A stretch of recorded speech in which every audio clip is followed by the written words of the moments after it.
Se você vê aí a Igreja Católica, Evangélica, está assim. O espírita tem medo.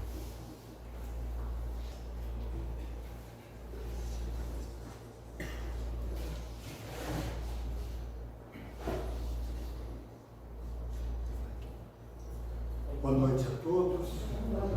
Que a paz de nosso Senhor Jesus Cristo esteja conosco agora e sempre. Tudo isso que o Leonardo disse é falso. No fundo, eu prometi para ele que compraria 3 coxinhas se ele fizesse uma boa apresentação. Eu tenho que pagar 6 porque ele mentiu o dobro. Mas, enfim, uma grande alegria estar aqui neste lar, abençoado pelo Pai, mais uma vez, e considerando que tão difícil nos dias de chuva, principalmente chuvas como a gente teve hoje, para mim foi uma surpresa, porque lá no Guarujá não estava chovendo. E aí a chuva pegou para dizer assim: os velhinhos, que é minha comitiva, voltem, a estrada está perigosa. Voltem tranquilo, porque tem o Paulinho e o Hugo que vão ser os palestrantes. Estão totalmente preparados, prontos e ansiosos para divulgar aquilo que nós aprendemos. Ai, que bom que o meu amigo apareceu. Eu estava de olho e ele passou escondido, eu não vi. Eu digo que o meu amigo, ele sempre está naquele cantinho e ele tem uma mediunidade tão grande que quando eu começo a ficar muito encabulado, envergonhado, ele me dá uma força de lá e eu consigo lembrar daquilo que eu treinei. Nunca falhou, nunca falhou. Então ele é um espírita que não tem medo de chuva também. Muito bem. Hoje, excepcionalmente, eu trouxe uma apresentação pequena, em data show, porque eu não queria falhar na apresentação. Essa apresentação é muito especial, porque ela fala sobre o suicídio na leitura da espiritualidade. Para isso, nós vamos ter que, antes de começar a tratar deste tema, fazer uma revisão nos nossos conteúdos, para que a gente não comece a entender aquilo que nós vamos tratar hoje como um processo de culpa, de falhas que possamos ter tido em relação a este tema. Perder alguém, perder alguma coisa, perder qualquer movimento da vida, faz parte da vida de cada um de nós. Muitas vezes, para que a gente possa crescer, um irmão nos dá oportunidade, vivendo um processo de vida diferente, principalmente no seu adoecer, para que a gente possa perceber e crescer.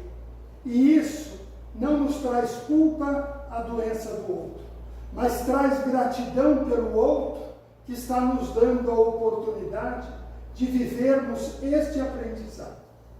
Sempre digo que vivemos na nossa história algumas pandemias.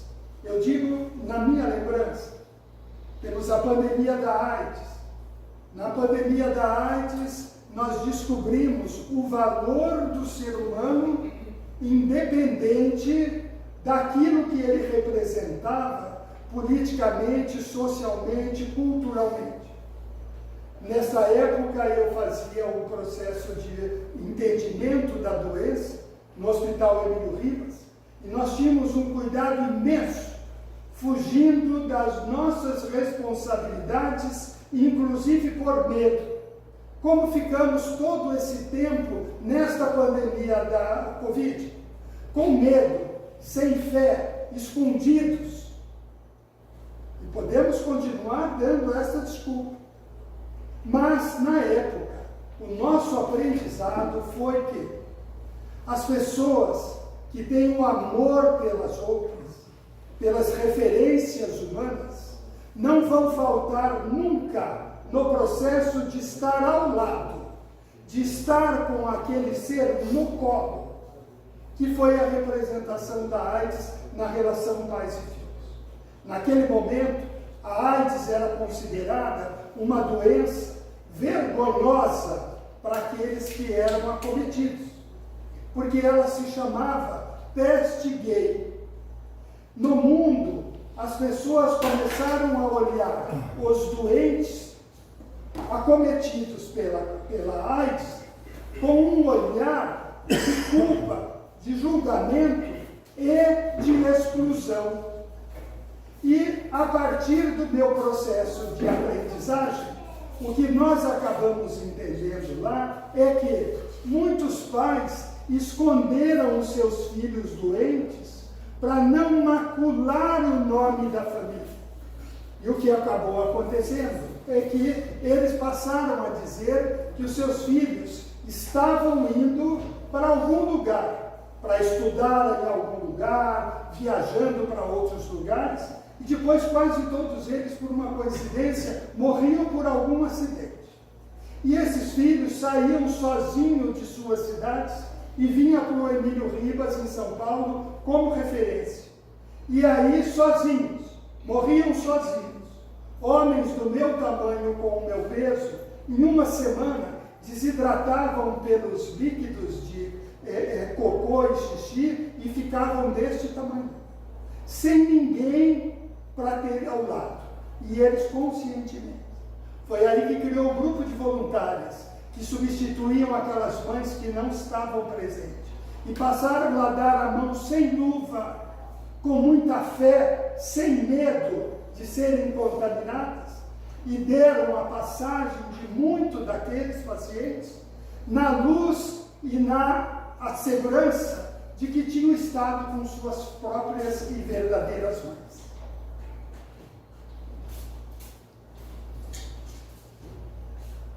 A partir de então, em frente ao Emílio Ribas, o que acabou acontecendo, que algumas mães de muito longe vinham para São Paulo, expulsas da família, porque seus maridos diziam: se identificar o nosso filho como um doente da peste, está despedido, não volte mais para casa.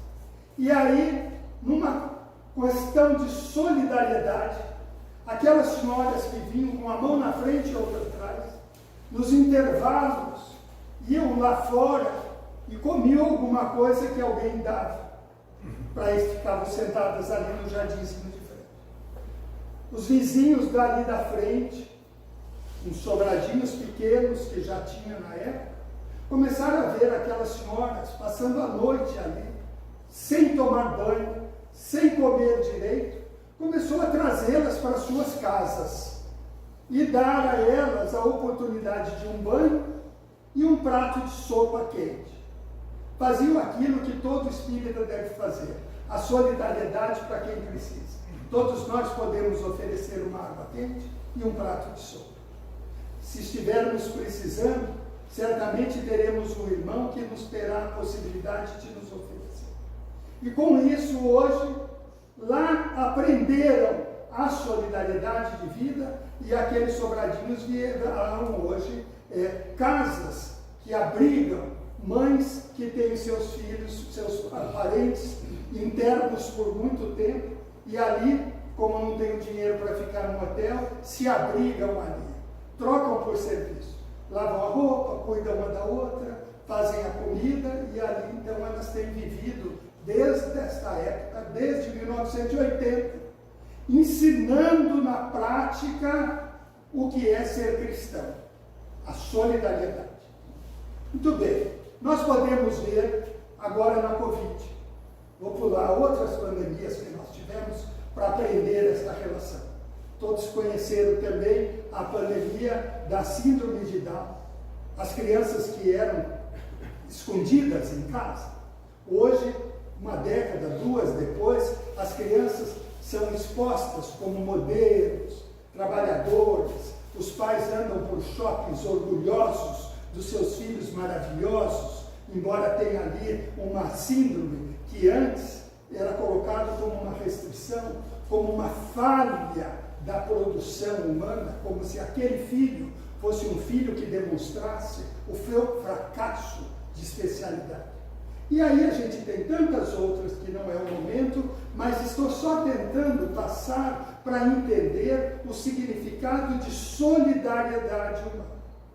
Passamos por tudo isso e o Pai lá em cima nos disse: vocês não têm jeito, eu vou ter que dar uma lição mais fácil para vocês. Vivemos Primeira Guerra Mundial, vivemos Segunda Guerra Mundial, vivemos terremotos, vivemos maremotos e tudo, mas nós não conseguimos aprender que a nossa vida aqui, a segurança, está no desenvolvimento espiritual. Nós não temos que ter medo, nós sabemos que nós viemos do plano, nós sabemos que temos um pai e uma família espiritual, que nos deu a oportunidade, construindo esta nossa família, para resgatarmos situações de vivências muito difíceis em outras encarnações, e aqui chegamos então só para este resgate. Ninguém chegou aqui para ficar em férias na praia maravilhosa que nós temos, inclusive no Brasil. Ninguém chegou aqui para acumular bens, para quando ficar velhinho na hora da morte, dizer assim: minha vida foi um sucesso, veja o meu saldo no banco. Nós viemos aqui para o aprimoramento espiritual. Consequentemente, nós não temos data para voltar.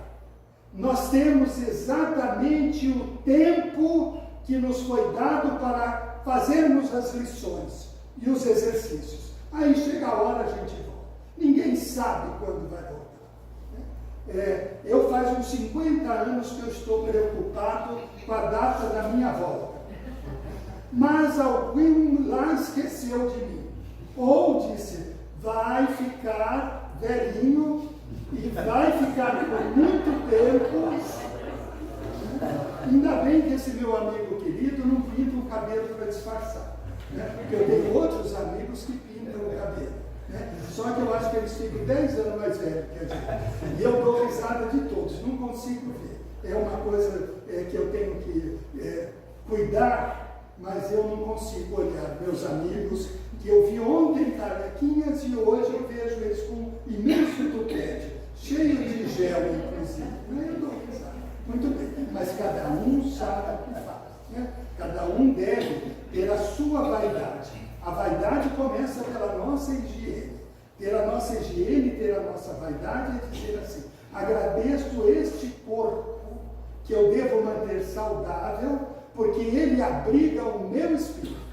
E eu tenho que olhar no espelho e dizer assim: estou bem. Estou bem é aquilo que eu estou projetando.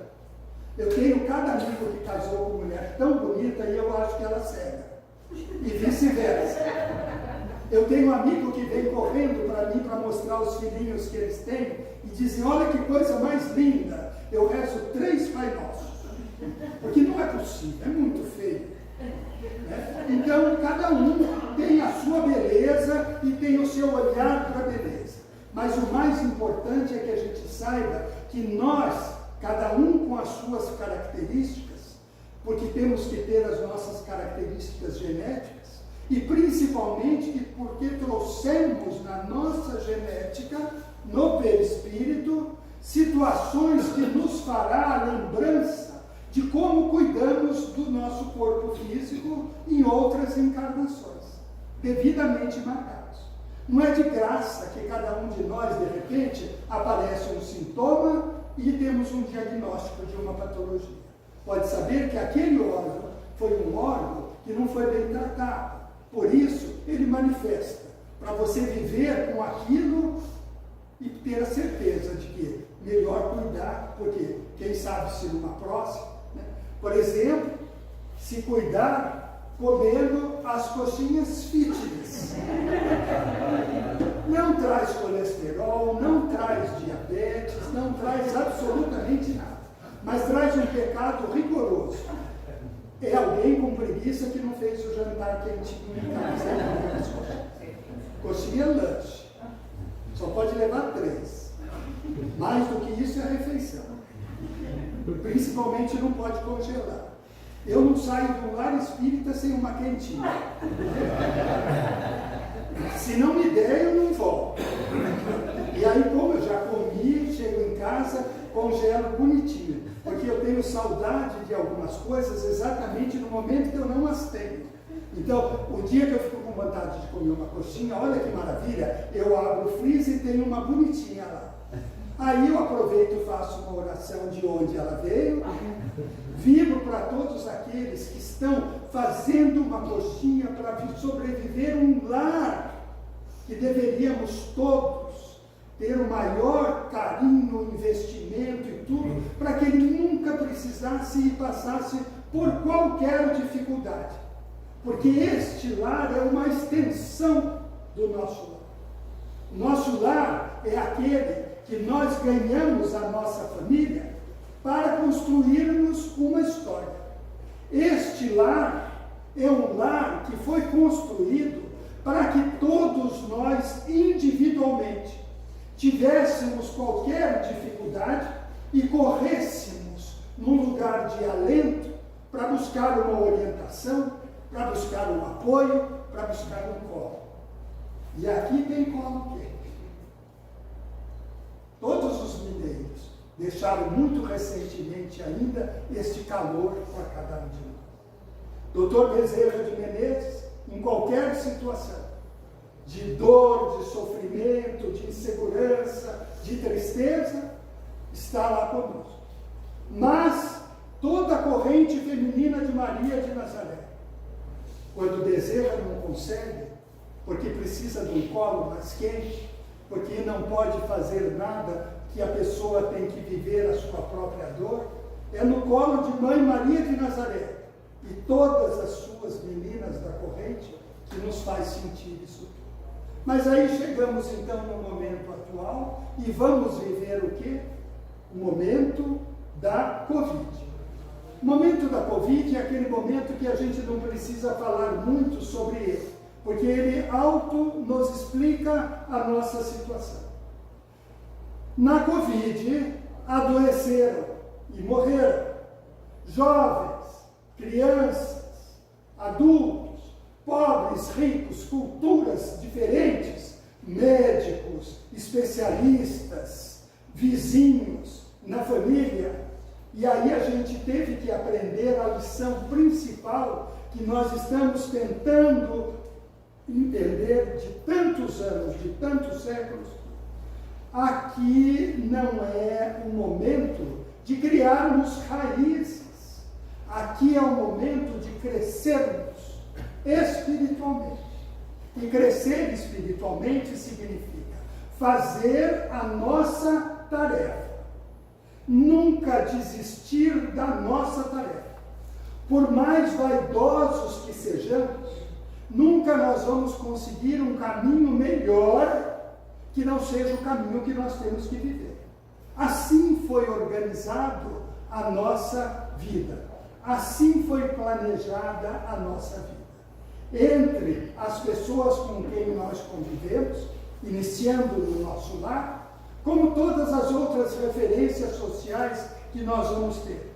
Os amigos, nossos casamentos e assim por diante.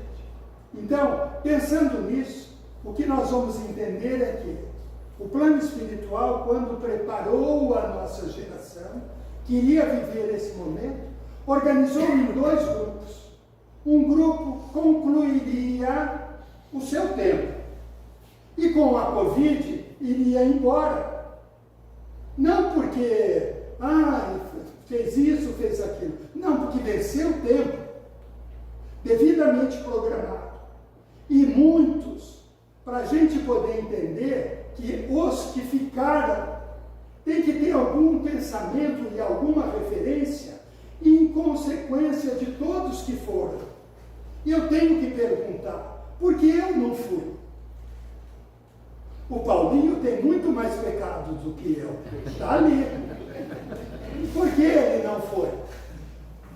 E a gente vai entender. Porque nós fomos preparados para que neste momento de grande sofrimento dessemos a todos o exemplo de ser cristão. exclusivamente só uma coisa: solidariedade. Aquilo que Jesus nos ensinou.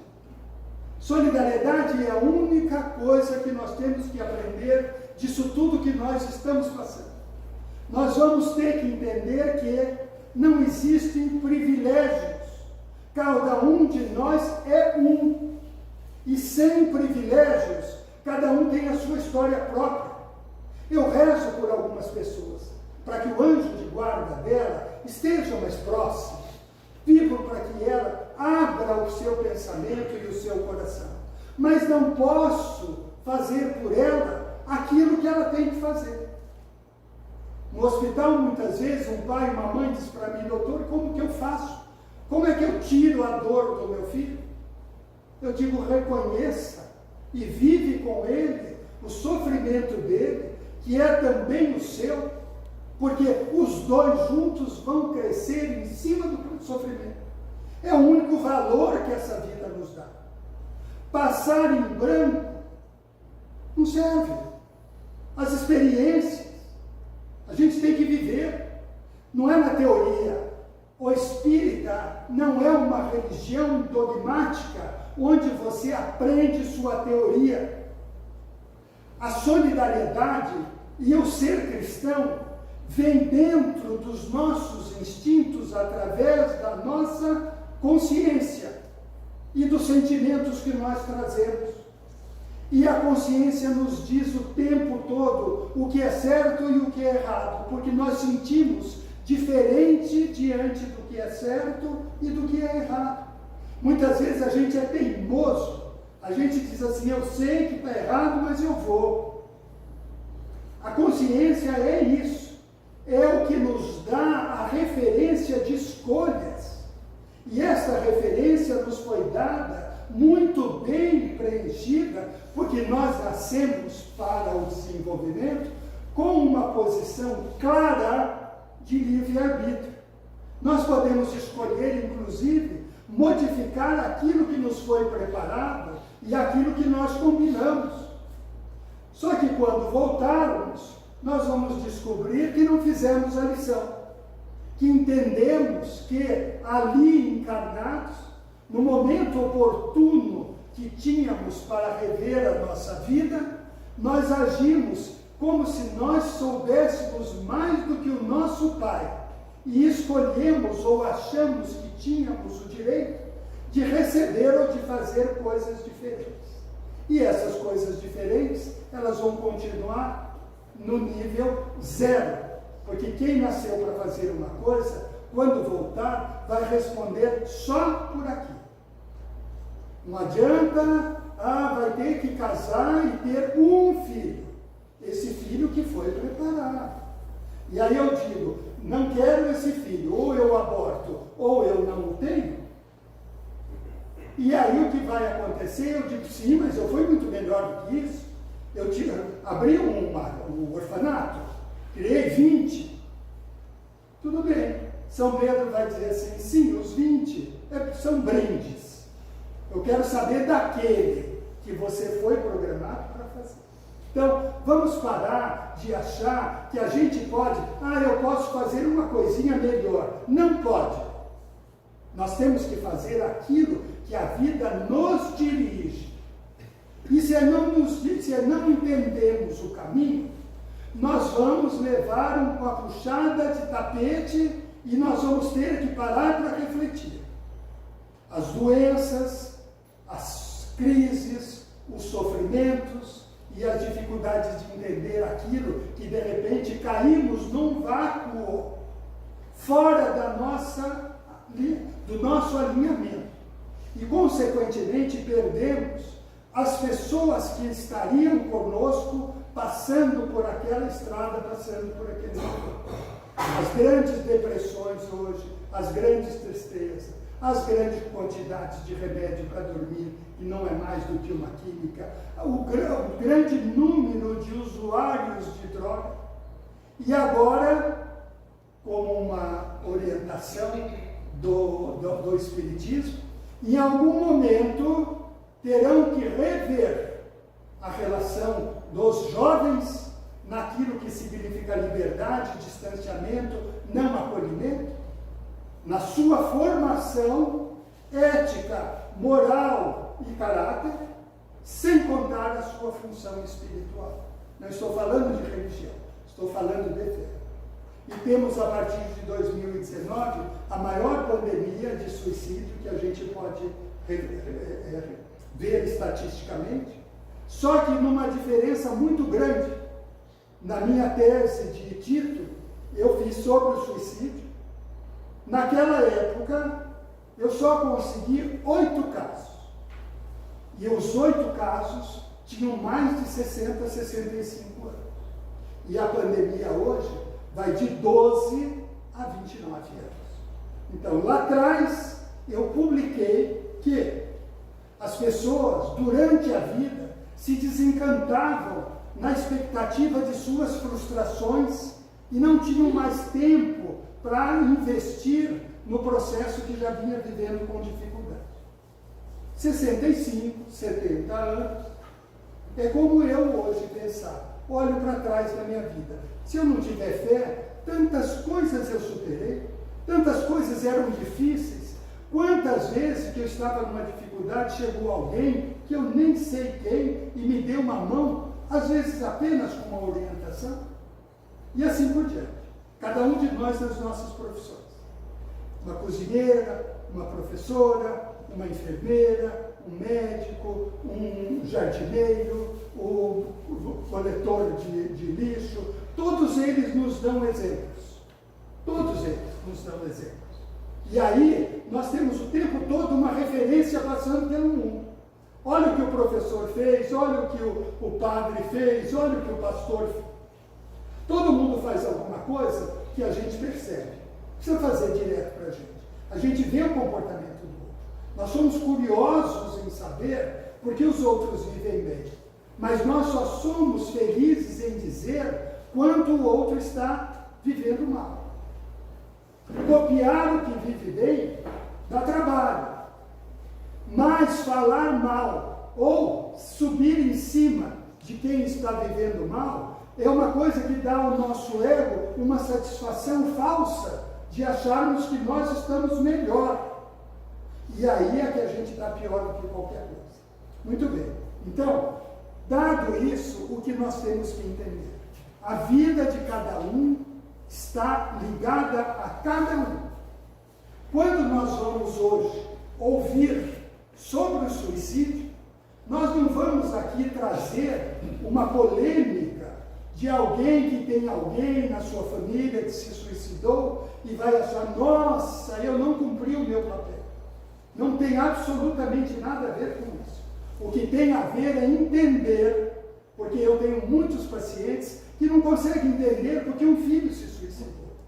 Não conseguem entender como que alguém, em algum momento, pode se sentir tão solitário e dar cabo da sua própria vida. Mas uma coisa eu já vou adiantar, e é por isso que nós estamos aqui.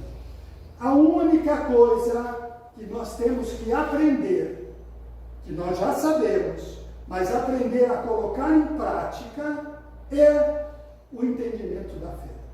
Se nós não tivermos a clareza da fé, nós não vamos ter em algum momento capacidade de lidar com uma dificuldade grande e a nossa vida vai ser igual a gente jogar uma garrafa de água fora porque terminou.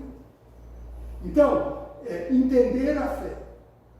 A ciência hoje, depois de muitos anos, colocou uma 4ª perna em cada um de nós como responsabilidade que tenhamos nas 4 o nosso equilíbrio.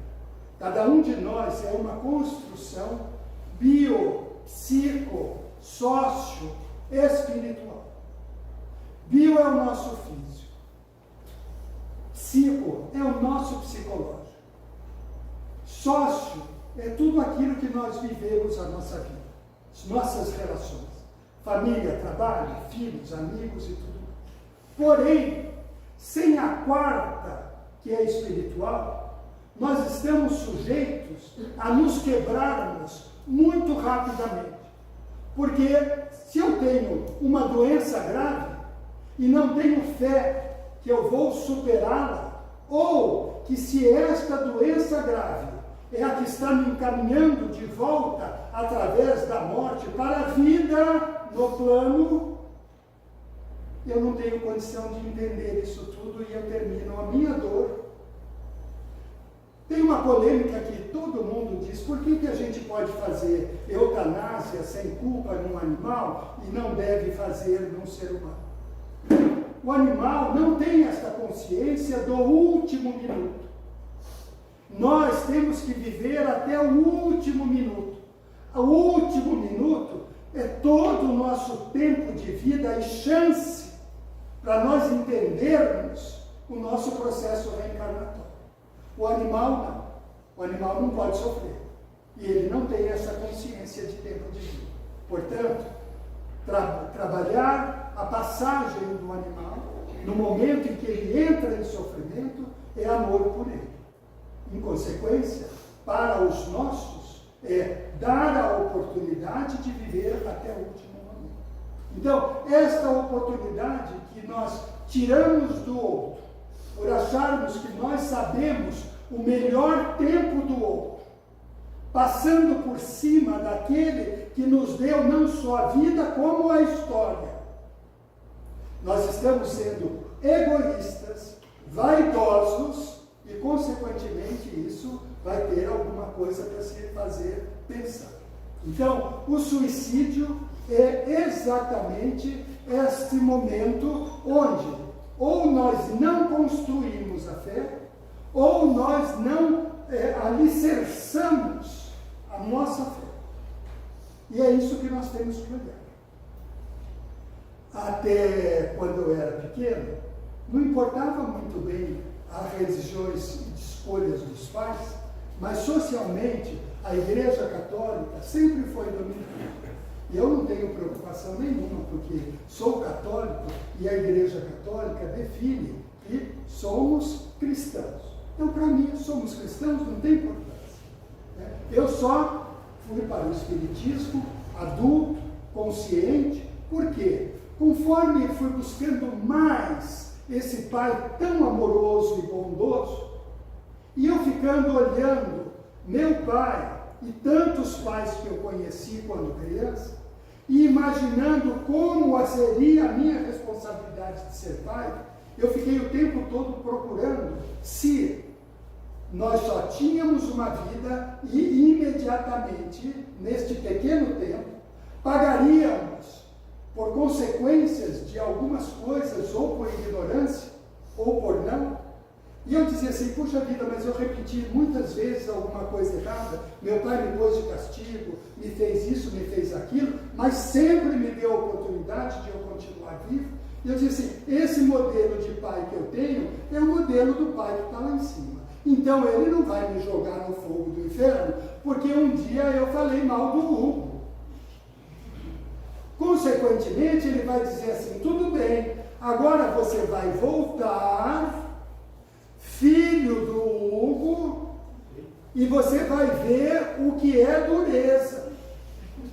Então, esse é o pai bom. Ele dá chance, ele dá oportunidade. Então, é isso que nós espíritas entendemos, sem diminuir o que os outros entendem. Porque há todos que disserem: eu vou a caminho do meu pai, eu estou de mão dada com Cristo como irmão, eu estou no caminho certo. Ninguém vem de lugar melhor e ninguém chega na frente porque não tem um Deus que dá mais opções para um do que para outro. Todos nós temos as mesmas referências. E na Covid, todos nós morremos ou ficamos independente de cada coisa. Então, hoje, rapidamente, eu vou falar um pouquinho sobre o significado do suicídio para entendermos o que o Espiritismo diz do Espiritismo. Tem duas visões, tá? Como eu sou psicólogo, a psicologia e a ciência têm algumas questões emocionais ligadas ao suicídio, comportamento, sociedade, etc. Para nós, isso é uma família que a gente construiu como oportunidade. Mas o mais importante é entender o significado através daquilo que nós acreditamos, que é o Espiritismo. Allan Kardec diz: suicídio é falta de crédito, simples dúvida sobre o futuro, e as ideias materialistas são os maiores incidentes ao suicídio, pois produzem covardia moral. Então, nós temos que tomar este rumo. Kardec, quando decodificou a doutrina, ele olhou para todos os caminhos que nós poderíamos estar. Então, o tempo todo ele diz assim: para você não ter uma covardia moral, é de fazer alguma coisa a partir do que você acha, mudando o conceito espiritual. É isso que significa ser espírita. E a prevenção do suicídio é a preservação da vida. E aí nós temos, no Livro dos Espíritos, algumas referências, como, por exemplo, na questão 943. De onde vem o desgosto pela vida que se apodera de certos indivíduos sem motivos que o justifiquem? A gente diz assim: nossa, você tem uma vida tão boa, por que está sofrendo? Nossa, por que ele se matou? A vida dele era tão confortável. Então, efeito da ociosidade. Vão colocando na vida de vocês o que significa ociosidade. Ociosidade é essa criançada toda que não está dando trabalho para a gente na sala, com perguntas, com questões, mas estão todos ociosos lá dentro do quarto, fazendo joguinho no celular ou conversando com outros. Isso é uma ociosidade. Muitas vezes a gente acha que está, nossa, ao lado está tranquilo, só que nós estamos deixando de fazer o nosso papel. O nosso papel é ter o filho chato ali. Pai, eu quero isso, mãe, eu quero aquilo, e aí você sabe o que acontece, ele sabe como é a vida, o que pode, o que não pode, vai aprendendo todos os padrões e ele nunca vai ter uma vida ociosa. Então, ele nunca vai pensar em suicídio. Falta de fé. Uma das coisas que eu me lembro, que lá na Igreja Católica, embora minha mãe fosse da Igreja Presbiteriana Independente, meu pai era católico, mas meu pai era muito vaidoso e ele ia sempre aonde tinha mais gente. E minha mãe tinha um entendimento de estar com o plano espiritual, com os santos, com os anjos, através do louvor. Então, ela se arrumava toda bonitinha e nós íamos para o culto. E nesse culto era impressionante como o louvor abria o nosso coração e a gente saía de lá novo. E a gente chegava em casa, comparava.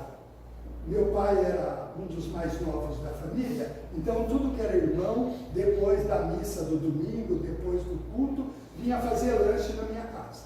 Consequentemente, o que acontecia? Minha mãe toda arrumada, bonita, e minhas tias, que andavam arrumadas, bonitas, perfumadas, durante a semana toda, estavam fantasiadas de católicas, ou seja, de blusas de manga comprida, de saias compridas e tudo. E minha mãe dizia assim: nossa, mas aquele louvor hoje foi maravilhoso. Meu pai era cantor, então ele ia com a minha mãe só para cantar o louvor. O dele era de vaidade, o da minha mãe não. E aí minhas tias diziam: nossa, você viu a roupa daquela? Lá na missa, você viu que o padre estava olhando para não sei quem, porque o não sei quem ia comungar e não tinha feito a confissão? Então eu fazia assim: meu Deus do céu, como pode? Né? É uma leitura do que é falso e uma leitura do que eu quero encontrar naquilo que eu quero projetar o meu coração e os meus sentimentos.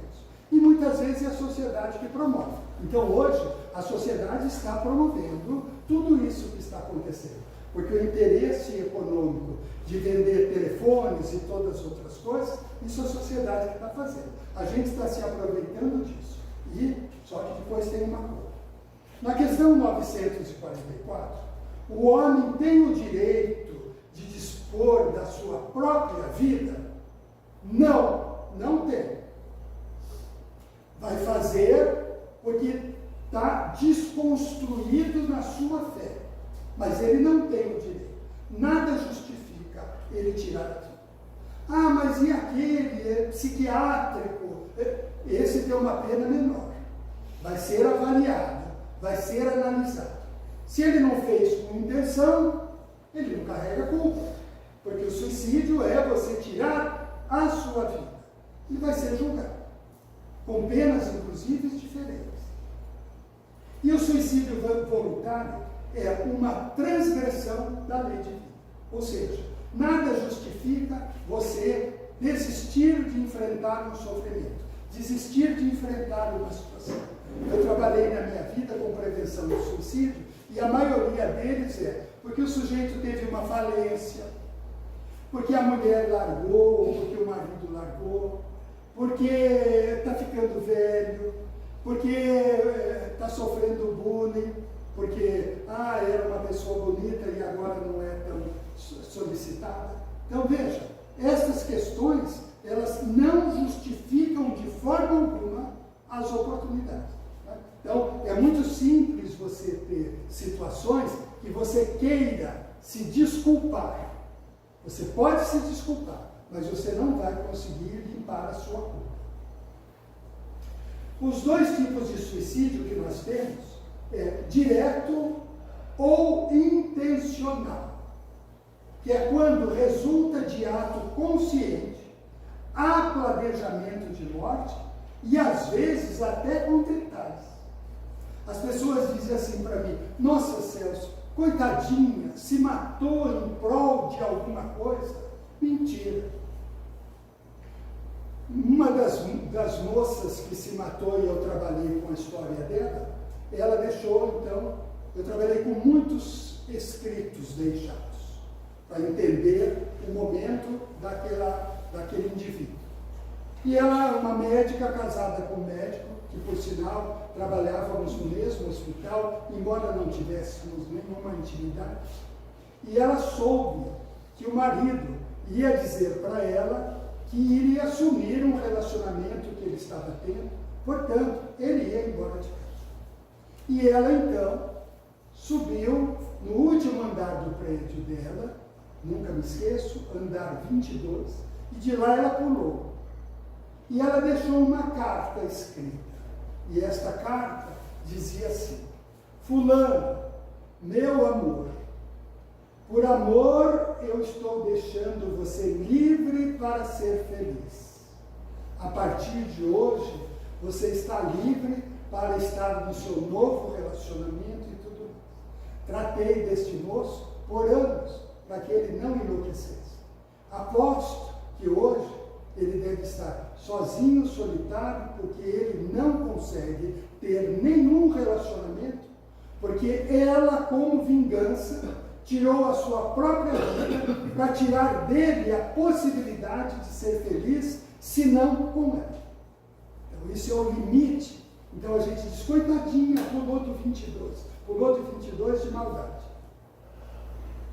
Na questão 952, comete o suicídio o homem que parece vítima do abuso de paixões que ele sabia que iriam apressar o seu fim, mas às quais lhe foi possível resistir, porque o hábito as transformou em verdadeiras necessidades. Suicídio moral, falta de coragem, esquecimento de Deus. Então a gente tem que pensar assim, diante de uma situação dessa, como é que eu faço? Vou ler um livro bom, vou procurar alguém que possa me fazer companhia no meu sofrimento, vou buscar um lar espírita para tomar um passe, vou buscar uma igreja católica para assistir a uma missa. Eu tenho que correr atrás. No momento que eu desisto moralmente, eu estou agindo com preguiça de buscar uma possibilidade. Então, para nós espíritas, quando nós deixamos de buscar qualquer alternativa, significa que nós desistimos fácil, ou seja, só na falta de fé. Na questão 956, aquele que não podendo suportar a perda dos entes queridos, se matam na esperança de se juntarem a eles, atingem o seu objetivo. Muita gente se mata. Morreu o marido, a mulher se mata para ir ficar com ele lá em cima. O resultado que colhe é muito diverso do que esperava. E em vez de se unirem ao objeto de sua afeição, dele se afastam por mais tempo, porque um vai ter que treinar novamente para poder retornar. Por quê? Porque tem uma condição daquilo que ela tirou. Ela fez mau uso do seu tempo. E para isso, ela precisa entender. Deus não pode recompensar com um ato de covardia.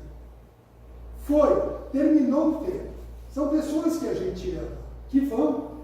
Eu imagino o sofrimento de pais e mães que perdem seus filhos, jovens, adultos, ou seja, menores do que a sua idade. Nem por isso vai se matar achando que vai chegar lá atrás. A nossa vida continua com as responsabilidades da nossa história. Temos outros filhos para criar, temos tempo para fazer, no mínimo temos que continuar crescendo no nosso exercício. Se fosse para estar de férias, nós não teríamos nascido num caminho, num lugar de expiação e provas.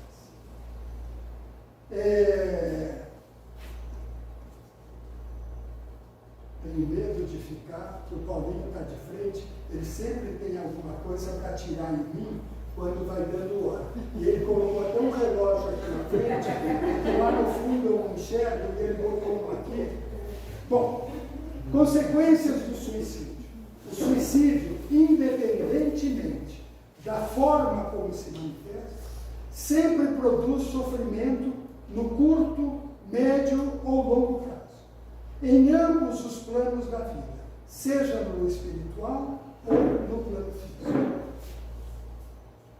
No plano físico, como nós estávamos falando antes, o tipo de doença que a gente traz, porque em algum momento da nossa reencarnação fizemos mau uso de algum dos nossos órgãos, na próxima encarnação a gente vai nascer com ele marcado. Consequentemente, vamos carregar o que não cuidamos aqui para lá. Né? Então, o sujeito que fuma, ele diz assim, tudo bem. E aí na próxima ele nasce com bronquite, com asma, com uma pneumonia atrás da outra, e ele não sabe bem por quê. E ele não sabe que na outra encarnação ele fez tudo isso com um avançar de consequências. Para Emmanuel, no suicídio intencional, sem atenuantes da moléstia ou da ignorância, não há que considerar não somente o problema da infração ante as leis divinas, mas também o ato de violência que a criatura comete contra si mesma, por meio da premeditação mais profunda, com remorsos mais amplos. A gente que vai estudar o suicídio vai ver que muitas vezes